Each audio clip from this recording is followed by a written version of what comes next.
Hey, how's it going? Welcome to the free 1-hour filmmaking training where I'm going to be revealing my top 10 secrets to creating professional cinematic videos. The filming and editing tips that I'll be teaching today are ones that my team and I have learned and applied over the past 8 years of experience that have led us to land big name clients like Hyundai, LG, Canon, Adobe, and many more. Also have helped us build a YouTube channel of over 1 million subscribers and has allowed us to travel all over the world. So whether you're a beginner, intermediate, or even a pro, we're confident that you'll walk away today with actionable steps that you can take immediately to improve your video skills and or the marketing and advertising efforts in your own business. And make sure to watch till the end, because after the 10 secrets, as a bonus, I'll be sharing my journey of how I got started and the 6 steps that I took to go from 0 to full time. And I'll also be offering an exclusive discount for you to join the full course if you're interested in learning more beyond just this free 1 hour. But without further ado, let's now dive into my top 10 secrets to creating professional cinematic videos. Okay, secret number 1 is buying the right gear. Or at least this used to be the first secret I would talk about in this 1-hour training, but I firmly believe that it's not the gear that makes the video great, but how you actually use the gear. So we're gonna talk about gear at the very end of this training in the Q&A, so stick around for that if you wanna hear all my gear recommendations. But let's jump straight into our next secret, which is the new number 1 secret, camera settings. No matter what camera you have, an iPhone, a DSLR, a RED, in order to achieve cinematic results, you're going to have to learn how to dial in your camera settings. So here's some of the most important settings to be aware of to achieve that professional cinematic look. First and foremost is to shoot at 24 frames per second. Trust me, people, this is what they shoot Hollywood films at, and this is what your eye is used to seeing when it comes to high quality films. The reason is because it gives you a certain motion blur that is easy on the eyes and makes it feel more like a movie. A big rookie mistake is to shoot at 30 frames per second because it looks smoother, but when you shoot at 30 frames per second, it's gonna make it look more like a soap opera or news broadcast or a home video. There are some times that I do shoot higher frame rates, but that's when I plan on slowing it down to 24 frames in post. For example, if I shoot 60 frames, I would convert that to 24 frames in the editing room, and that's what creates slow motion. So 60 frames per second or higher when I know I'm gonna be creating slow motion in post, and I shoot 24 frames per second when I just want real time, and I know I won't be slowing it down in post. Your next important camera setting is picture profile. This completely depends on what brand of camera you use, and we have recommended picture profiles for different brands of cameras, depending on the look you want. All that can be found inside the paid course, but since Canon cameras are most widely used and what I personally use most, here's a look at my preferred Canon picture profile that I shoot a lot of my video content in. I choose a standard profile with sharpness turned all the way down to 0, my contrast turned down 2 or 3, saturation at 0, and color tone at 0. These settings will give you beautiful, vibrant, straight out of camera colors that don't require much work in post. Maybe just add a little contrast, sometimes I'll throw on a LUT to give it a look, but that's about it. And we've actually built a custom Sony picture profile that matches this Canon color profile, but it's a bit more complex to set up. Again, full video on all these different profiles in the course. Well, that's the profile I use most because it requires very little time in post, so I can turn my videos around really quick, but there are times that I want more flexibility in post to create certain looks, and I want to preserve more dynamic range, like if I'm shooting high-end commercials or something. So in those situations, I'll usually shoot in flatter profiles like RAW or log. Personally though, I wouldn't recommend shooting in log if your camera only shoots 8-bit color depth, as that will be a lot harder to recover colors because there's not enough data to work with. So I only shoot in log if my camera can shoot at least 10-bit color depth, so check your camera to see if you can shoot in 10-bit before choosing to shoot in log, or else you may find that your image starts to fall apart in post as you try and bring back those colors. And we'll talk more about color grading in later tips, but point is, if you're new to color grading and or don't want to spend a lot of time in post, I recommend using the profile that looks good straight out of camera like the one I just showed you. But moving on now to our next setting is white balance. I highly discourage shooting anything in auto. Learn how to use your manual settings. We won't go into it too much in depth on this one, but as a rule of thumb, when you're outdoors with direct sunlight, you usually want to be between 5200 and 6000 Kelvin depending on the time of day. And if you're indoors using only artificial lighting, you usually want to be between about 3000 and 4000 Kelvin depending on the lights in that room. But simply put, the main goal with setting your white balance is to make your whites look white. So find something in your image that's white and adjust your color temperature until those whites look white and not too cool or not too warm. Another auto setting to avoid is auto ISO. Here you see 3 photos, each with a different exposure. Oftentimes if you use auto ISO, it will either expose for the sky and underexpose everything else, or it will expose for the darkest part of your image and overexpose the sky. But if you manually expose, you can decide your exact exposure and choose somewhere in the middle to make sure your subject is exposed correctly. And when choosing your overexposure, use your histogram, which is this graph that reads the exposure of your image and tells you whether it's underexposed, which will put all the information over here on the left, or whether it's overexposed, which will put all of your information over here on the right. You want all of your information to sit somewhere in the middle and is spread out evenly throughout your histogram rather than bunched up on one of the two sides. Most rookies will tend to overexpose their image, so try and keep that info from hugging the right side of your histogram, and this will help your images from looking novice. Now, there's other more advanced tools we talk about in the course that you can use for nailing that exposure and getting skin tones at the right exposure, but that's an in-depth topic as well. Just know there's lots of tools you can use to help get the right exposure every time. But moving on to our last setting we'll talk about here is shutter speed. As a rule of thumb, you want to make sure your shutter speed is twice your frame rate, so when shooting in 24 frames per second, you'll want a shutter speed at 1/50th. This will give you the most natural motion blur that your eyes are used to seeing in real life. And we'll talk about aperture more in depth in another secret, but in order to get both your shutter speed and your aperture as low as possible, which will allow you to get that nice blurry background blur look, you'll need to use an ND filter or polarizer. I use an ND polarizer combo made by Polar Pro that costs around $200, and yes, I use Polar Pro filters for all my drones as well, but the reason I like polarizer NDs over just standard NDs is because polarizers cut down the sun's reflection, making colors pop more and giving the appearance of increased dynamic range as it softens the highlights from sun reflection. So when shooting outdoors, I'm often using my ND polarizers. But point is, learn how to use manual settings and exposure tools to achieve correctly exposed shots, as all of those settings combine to give your image a cinematic professional look. But let's move on now to cinematic secret number 2, which is lighting. Lighting is one of the most important elements to great cinematography and probably the least understood and least appreciated among beginners. Once you have your camera settings dialed in, I'd say the next step you should take when filming a scene is to make sure you have good lighting. Here's an example of how much an image can change just by changing the lighting. And one of the biggest reasons why the image on the right looks better is because my lighting in that image creates depth, which is a secret we'll talk about later, but here's a few reasons why the lighting in this image creates more depth. The first reason is the shadow on the face. I've positioned the light 45 degrees slightly above the subject so that it casts a drop shadow on the chin and cheek. This shadow makes the face look more three-dimensional, thus creating depth. It also creates what's called Rembrandt lighting, which is one of the most popular lighting patterns in Hollywood films, where you have this little triangle of light right below one of the eyes. Now, there's all kinds of lighting patterns that can be applied for different looks. We won't cover all of them here, but in the course we talk in depth about how to achieve different looks for different scenarios and when to use hard versus soft light and how to create those different qualities of light. But another reason why this image has more depth is because of color contrast. By lighting up my background blue, it contrasts my orange skin, which is on the opposite spectrum of the color wheel, thus making my face pop out more from the background, again creating depth. And lastly, the overall exposure of the image on my face is brighter than the lighting on the background. So by having contrast of exposures, again, it helps the subject stand out from the background, creating more depth. And a big rookie mistake I see is people having their backgrounds way brighter than the subject, which is fine if you're doing a silhouette shot, but otherwise, if you're trying to expose for your subject, then it will just make your image look blown out and amateur. Another common mistake I see is when people have the direction of light coming from an unflattering angle, causing weird shadows in weird places, making it super unflattering. So look out for those mistakes as well. Now, some of you are saying right now, well, I don't have money to buy any nice lights, so how can I create good lighting just using natural sunlight? Well, here's a few tips for you. Tip number 1 of shooting with natural light is the time of day. Typically, the best time of day to shoot is during golden hour. This is the first hour of light in the morning and the last hour of light at night. The reason it looks so good is that the light is lower in the sky, creating a much more flattering direction of light, versus if you were to shoot at noonday when the sun is high in the sky. That direction of light is much less flattering and the colors outside are less saturated, so I always try and schedule my shoots around golden hour. Another reason for shooting at golden hour is it allows you to use the sun as backlight, which is tip number 2, and that is camera direction. Personally, I love shooting into the sun because when you use the sun as your backlight, it gives you these beautiful sun flares coming in and out of your image, which is a super popular cinematic look. Using the sun as backlight also creates even lighting on your subject's face versus having your subject being lit directly by hard, harsh sunlight. In this example, the subject on the left has raccoon eyes because the sun is directly overhead and in front of them, so you see all these harsh shadows on the face and they're squinting because the sun's in their eyes, versus on the right, their eyes are wide open, there's no squinting, no harsh shadows on the face, just nice even light. So I highly recommend, especially when shooting people's faces, to shoot with the sun behind the subject. Now, ideally when you do this, you want to have a reflector to bounce some of that light back on your subject so that your background isn't too overexposed like we just talked about. And you can pick up a cheap reflector for like $20 off of Amazon. But even if you don't have a reflector, there's a lot of good natural reflectors out there, like big white buildings or a sand beach or snow or windows. So when I'm shooting into the sun, I'm always looking for things that I can use around me to get some of that sun to reflect back on the subject to help light them up better so they aren't too much darker than the backlight. Now, there are times when I like to use the sun as a front light source. The main time is when I'm doing wide landscape shots. Here's an example of shooting a landscape on a cloudy day, and then the same shot but with the scene being front lit by the sun. Look how much more color it adds to have the sun out. So when doing landscapes, I like it to be super sunny. And in this case, that meant I had to wait around for a half hour for the weather to change to get a better shot. Which brings me to our third tip for shooting in natural light, and that is weather. If you can, try and wait for the sun to come out because it's going to help your images pop more. But if the clouds do come out, it's not always a bad thing. There are certain things that actually look better with clouds. For example, shooting weddings or people's faces are great on cloudy days because the clouds act as a giant diffuser, which softens the light and creates more flattering looks on people's faces. So figure out how to utilize different weather patterns to your advantage. If it's rainy or snowy, some people would put their camera away, but to me, that's the best time to get that epic slow motion shot because you have the rain or snow creating that awesome movement. So when you slow it down, it looks super epic. Again, we cover lighting in depth in the course, but needless to say, lighting is probably the single biggest factor that separates amateur looking films from professionals. As an example, check out this image that was shot by my buddy. I let him borrow my $8,000 C200 camera setup, and yet it still turned out super amateur looking despite the nice camera. So I went over to his studio, spent $300 on cheap lights and acoustic foam, set it all up, and here was the results. And the twist is, the after image was shot on a $600 SL2, just to prove that it's not the camera, but the skills behind the camera that make the image look professional, and lighting was a huge part of that. So take time to learn how to use lighting, folks. But moving on now to our third cinematic secret, composition. Now there's quite a few elements to good composition. We talked about one element already in lighting, and again, we have a whole video on this subject of composition, talking about dominant subjects, filling your frame, using the rule of thirds or symmetry or patterns or repetition and so on. But the main element of composition that I want to focus on in this training is depth. Creating depth is one of the most important things you can do to create a cinematic looking image. And there's a few tips I'll give you on how to create more depth in your image. The first and quickest way is to shoot at a low aperture. I often shoot a lot of my shots at 2.8 or lower, and the reason being, when you use a low aperture, it knocks the background out of focus and gives you a shallow depth of field, thus separating your subject from the background, creating depth. For example, take a look at this side by side. There's people in the background of both of these shots, but you can't tell in the shot on the left because the background is knocked out of focus. This helps your viewer focus on the subject and not get distracted by unimportant background details. Keep in mind though, using a lower aperture doesn't guarantee this look. You also have to make sure your subject is far removed from the background and that the camera is relatively close to the subject in relation to that background. And as you can see, this creates a lot more depth to the image. Now, depth can also be created by using foreground. So when I'm framing up a shot, I'm always looking for some foreground to put in front of my lens to make my image feel more three-dimensional. So look at this shot here. I have foreground on my right, I have my subject in the middle, and I have background blurred out in the back. These three layers help create depth to my image. Again, if I were just to shoot against a flat wall, there would be no depth. But if I simply position myself up against this wall and change the direction at which I'm shooting, it creates depth by adding foreground and background. So always look for opportunities to create more depth to your image. Another tip for creating depth is to look for leading lines. Find natural lines around you like bridges or fences or anything you can find that helps lead your eye to the center of the image is also going to help create depth and make those shots look more cinematic. Moving on now to cinematic secret number 4 is camera angles. One of the questions I get asked most is people unsure what camera angles to use and when, and how many angles they should cover when filming a scene. Again, we have a full video just on this topic, but in this video we're going to discuss 12 of the most commonly used camera angles used in Hollywood films, and they are as follows. You have your wide shot, which is great for establishing locations, your long full body, which is similar to the wide shot but usually on a tighter focal length and showing the full body, your medium shot, which is usually from the waist up, similar to what you're seeing right now, a cowboy shot, which is usually in between long and medium from around the knees up, a tight or close-up shot, which is usually just of the face, a detail or extreme close-up shot, which is usually super tight to show a specific detail, a low angle to show more power or dominance, a high angle to show vulnerability or weakness, a Dutch angle to make you feel like something's not quite right, the over the shoulder, which is commonly used to show dialogue is happening between two people, the POV shot to show the viewing perspective of your subject, common in action scenes, and the cutaway shot, which is basically used to take a break and cut away from the main action. Now, we're not going to go into too much detail here, but the idea is to use a variety of these camera angles so that when you go into the editing room, you have a lot of angles to choose from so that you can better tell your story in a way that helps the audience become fully immersed and feel like they're actually there. So how many of these angles should you use for any one scene? I'd say as many as time allows, but typically I like to live by something I call the 5-shot rule. So when I'm covering an important piece of action, I like to cover it from at least 5 different camera angles. Here's an example of a music video I shot for a local band, Foreign Figures. I started the video with a wide establishing shot to show off the location, then I cut to some tight shots of a different band member's face and instruments. I also mix in some medium shots of the waist up, some long full body shots here and there, and occasionally an extreme close-up to show off a specific detail, and I even did some drone shots to give a higher angle for a new perspective. I did about 20 takes total on this shoot, but made sure to cover those 20 takes from a variety of camera angles so that I had freedom and flexibility in the editing room to cut between different angles to give the viewer a much more dynamic viewing experience. And now to show you how important it is to shoot from a variety of camera angles, here's a short clip of my team member Jake walking into our office and beginning to work at his computer. This is what it looks like shot from one boring angle, and this is what you typically see from a beginner. And now here's that exact same clip shot from all 12 camera angles that we previously mentioned to show you how much more life it adds to your story when you use multiple camera angles. Check it out.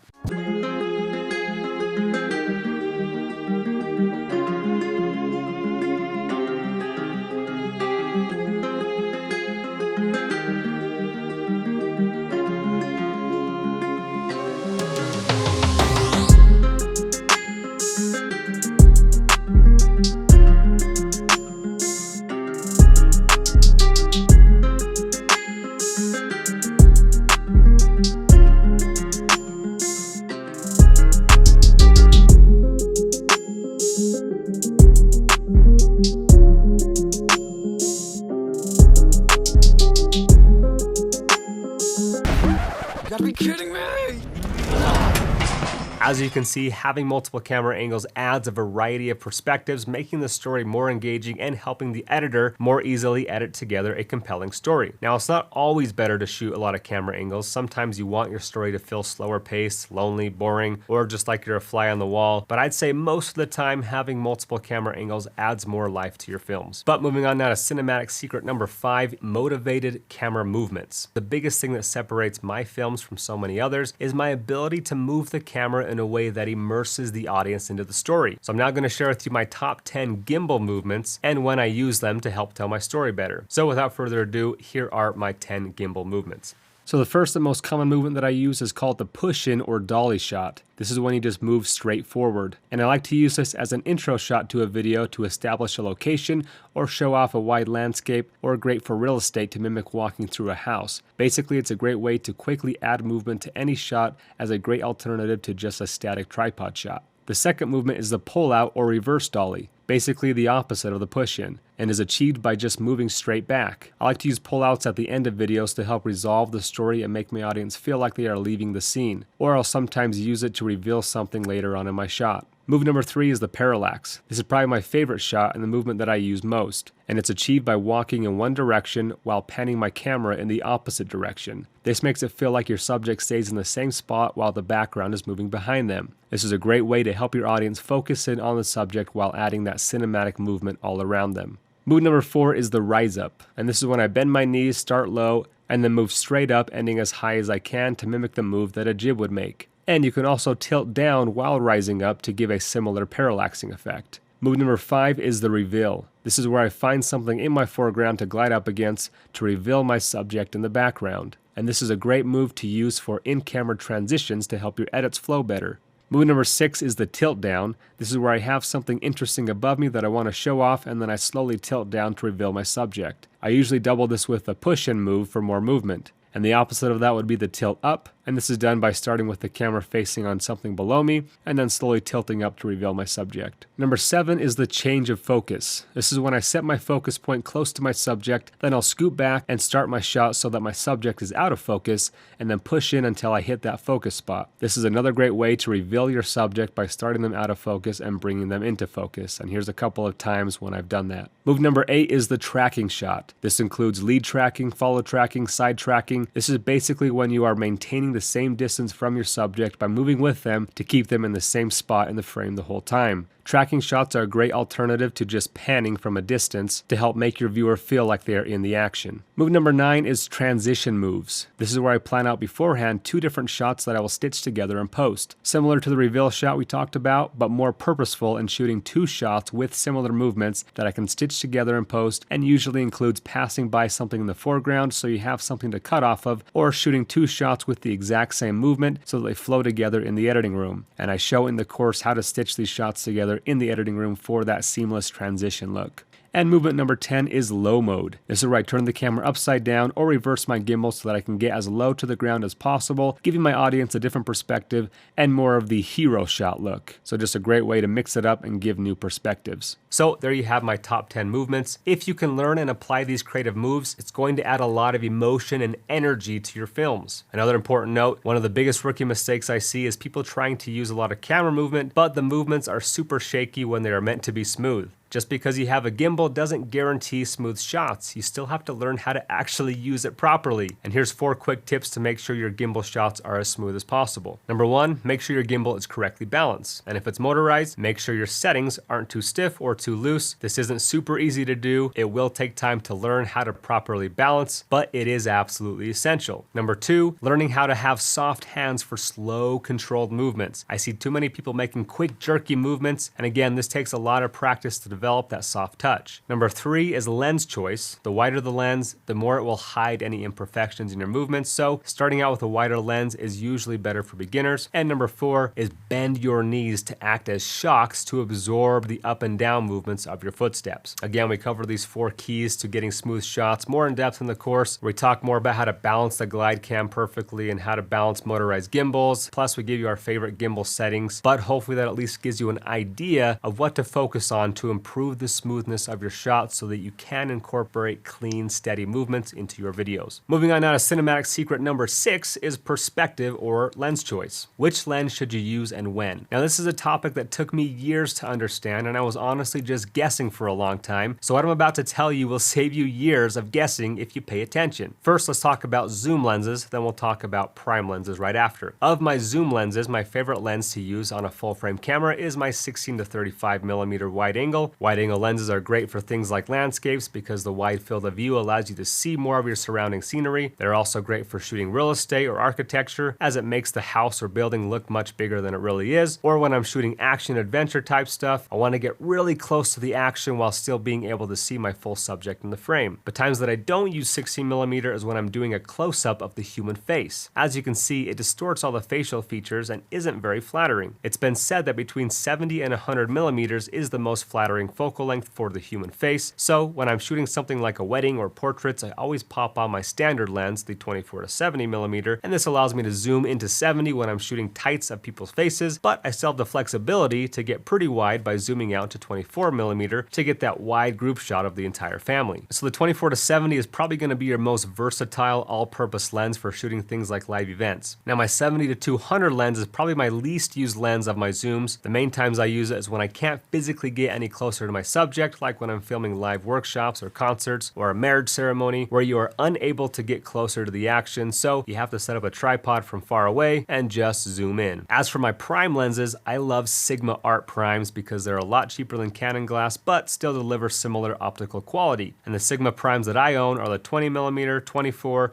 35, 50, and 85. I do also own a Liowa 12mm for those really wide shots and a Liowa probe lens for unique product shots, but those are more of specialty lenses. But all of my Sigma Art lenses are a 1.4 aperture, which means I can get even more shallow depth of field, and they allow me to shoot in lower light situations. So if you want more background blur and find yourself shooting in a lot of low light situations, then those are the times to choose prime lenses over zooms. Also, prime lenses typically have better overall sharpness and image quality. The downside to primes, however, is they can't zoom, so you don't have as much versatility and flexibility to get a variety of focal lengths without having to carry around several lenses and constantly be swapping them out and potentially missing out on some of the shots. But hopefully those are some good tips for you to help you know my favorite lenses and the times I use them. Moving on now to cinematic secret number 7 is focus while moving. Everything could be perfect about your shot, but if it's out of focus, it's not usable. And one of the biggest challenges I see rookies run into is figuring out how to keep subjects in focus while moving. So here's my 4 main tips for staying in focus. Number 1, get a camera with really good autofocus, like the Canon's dual pixel autofocus system. Sony also has really good autofocus, but those are probably the only 2 manufacturers whose autofocus systems I trust right now, but others are getting better over the years. And I probably use autofocus 80% of the time on my shoots because the technology is just that good. But when I'm using cameras like I am now with my Red camera that doesn't have autofocus, here's some tips to use manual focus. Tip number 2 is to set your focus on your subject, then maintain that same distance from the subject throughout the whole shot, like I'm doing right now. If you need to change distance, then you'll have to refocus to that new distance. Tip number 3, for a more handheld look, I will either shoot handheld or hold the shaft of my glide cam and change focus as I move closer or farther from the subject. If you use something like a Crane 2 or Ronin S, it has a focus wheel that allows you to rack that focus manually continuously as you're moving around. And tip number 4 is to use a high aperture like between 16 and 20 so that everything is in focus. I mentioned that I usually try and shoot everything at a lower aperture like around 2.8, but when I'm filming wider shots like landscapes, when I want all of my image to be in focus, then I'll bump up my aperture much higher so that everything in the frame is in focus. This will give you a lot more leeway to move closer or farther from your subject while still keeping them in focus. And for those last 3 manual focus tips, I highly recommend turning on focus peaking on your camera. If your camera doesn't have focus peaking, then you may need to buy an external monitor that does have it. And typically the bigger the monitor, the better, so I usually have a 7-inch monitor like a small HD Focus 7 so that I can see it easier, which will increase my chances of nailing that focus every time. So there you have a few tips on keeping your subject in focus while moving. Moving on though to secret number 8 to creating professional cinematic videos, the audio. I always say that audio is half of the viewing experience. What people hear creates half of the emotion. And yet audio is probably the most neglected part of filmmaking by rookies. So here's a few tips to enhance the audio experience of your films. First off, when capturing audio, whether it's a sound effect or dialogue of someone speaking, the biggest mistake I see rookies make is the microphone is just too far away from the subject, or they're just not using a microphone and just using the internal camera microphone. A healthy distance that you want to aim for is having your mic 6 to 14 inches away from the subject. And here's an example so you can see the difference distance makes in the quality of audio captured. This is me talking with the mic 1 foot away from my mouth.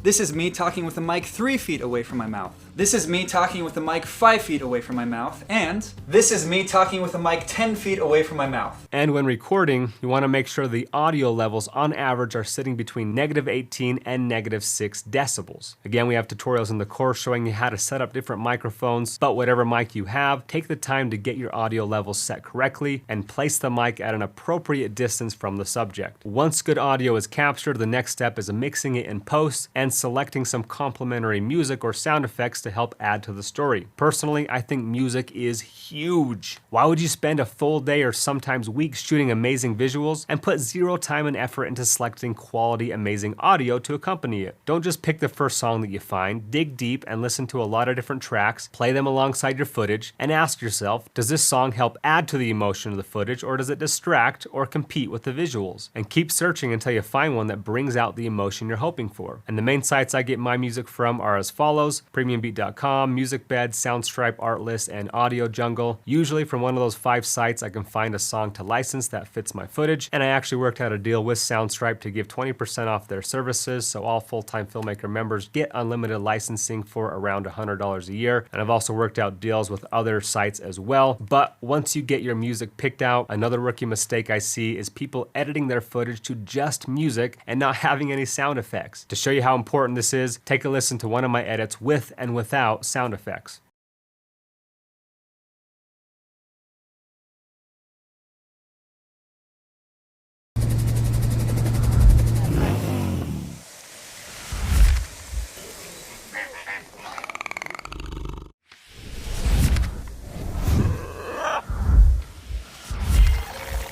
Now, some of those sounds were captured while I was shooting, and I try and capture as many clean sound effects as I can while on location, but a lot of the audio was captured or added in post, and that's called sound design or sound mixing, when you add more sounds on top of the existing audio to beef it up. If you look at my project file, you see that sometimes I have 6 or 7 or even more layers of audio that all combine to make the audio more full. And in the paid course, we actually include over 100 of our most common sound effects that we use to help our students start building a library of sound effects. And I also provide a link where you can download a huge library of thousands of quality sound effects for free as well. But point is, audio is huge, don't neglect it. Now, let's assume you followed all these first 8 secrets that I've just taught you. You should have some pretty cinematic looking images by now. But there's more to great videos or films than just what the image looks like or sounds like. You also need to know how to tell a story with those beautiful images. So secret number 9 is storytelling. People always ask me for tips on telling a great story. They tell me that my videos make them feel so happy or motivated or inspired, and ultimately that's the number one goal of storytelling, to create emotion. And you'll know that you succeeded at telling a story if you can successfully evoke a certain emotional response from your audience. And depending on what type of story you're telling will depend on the emotion you're trying to create. For a wedding video, you probably want to create an emotion of love and happiness and joy. For a travel video, you probably want your viewers to feel inspired, motivated, entertained. For a real estate video, you probably want to create an inviting, luxurious, peaceful, comfortable feeling. So determine before you start a project what emotion you want to evoke. And this will be your foundation for your story that will help shape the way you shoot, what movements you use, what music you use, what angles you shoot from, which will then help you tell a better story when editing in post. And because I believe that half the storytelling takes place in the editing room, it is crucial that you learn how to shoot to edit. What that means is have a vision of what your final video is going to look like and the emotions you want to create with that final video, so that while you're shooting, you are making sure that every shot and every movement is motivated by the end story you're trying to tell and the emotions you're trying to create. If you're trying to create an emotion of fear, you're probably going to use a shaky, frantic, handheld camera look. If you're trying to create an emotion of peace and serenity, then you're probably going to want to use slow, smooth moving shots. If you want to create an emotion of adrenaline, you probably want to use fast-paced camera movements and quicker cuts. But a problem I see often with many filmmakers is they don't have a clear vision in their mind of what the final video is going to look like, so they don't have a purpose for every shot they're getting. They're just shooting to have footage, and I guess we'll figure it out in the editing room. And though a lot can be done in the editing room to create a story out of nothing,